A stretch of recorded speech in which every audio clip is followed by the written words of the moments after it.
सोचिए अगर आसमान में ऐसा लड़ाकू विमान हो जिसे दुश्मन की रडार पकड़ ही ना सके और वो चुपचाप जाकर अपने मिशन को पूरा करके वापस भी आ जाए।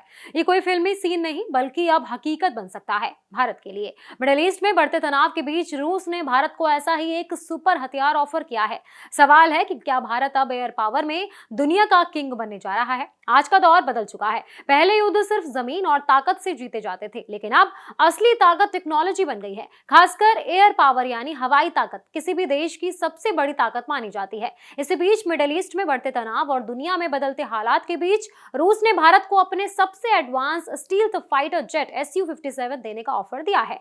अब सवाल यह है कि ये स्टील्थ फाइटर जेट इतना खास क्यों है। स्टील्थ टेक्नोलॉजी की सबसे बड़ी ताकत होती है कि ये रडार से आसानी से पकड़े नहीं जाते। मतलब दुश्मन को पता ही नहीं चलता कि हमला कब और कहां से होगा। यही वजह है कि अमेरिका, रूस और चीन जैसे बड़े देश पहले से ही ऐसे जेट्स का इस्तेमाल कर रहे हैं। Su-57 रूस का 5वीं पीढ़ी का फाइटर जेट है जो हवा में लड़ाई से लेकर जमीन पर हमला करने तक हर मिशन में सक्षम है। इसमें सुपर क्रूज क्षमता है, यानी ये बिना ज्यादा ईंधन खर्च किए बहुत तेज उड़ सकता है। साथ ही इसमें एडवांस रडार और सेंसर लगे हैं जो दुश्मन की हर हरकत पर नजर रखते हैं। सबसे खास बात यह है कि ये जेट हवा में बहुत तेजी से मोड़ ले सकता है, जिससे डॉग फाइट में ये बेहद खतरनाक बन जाता है। अब बात करते हैं भारत की जरूरत की। भारत पहले से ही अपने स्वदेशी प्रोजेक्ट AMCA पर काम कर रहा है, जो भविष्य का 5वीं पीढ़ी का फाइटर जेट होगा। लेकिन इस प्रोजेक्ट को पूरी तरह तैयार होने में अभी समय लगेगा। इस बीच खबरें हैं कि पाकिस्तान चीन से 5वीं पीढ़ी के जेट खरीदने की कोशिश कर रहा है। ऐसे में भारत के लिए अपनी एयर पावर को मजबूत करना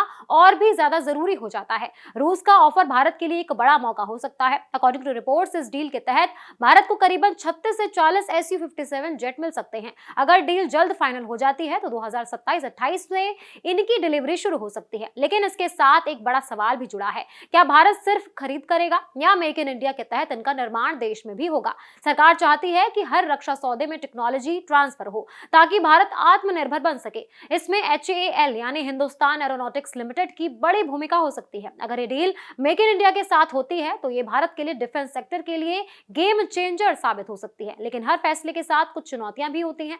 एक तरफ Su-57 भारत की ताकत को तुरंत बढ़ा सकता है, वहीं दूसरी तरफ ये AMCA जैसे स्वदेशी प्रोजेक्ट पर असर डाल सकता है। इसीलिए भारत को बहुत सोच समझकर संतुलन बनाना होगा।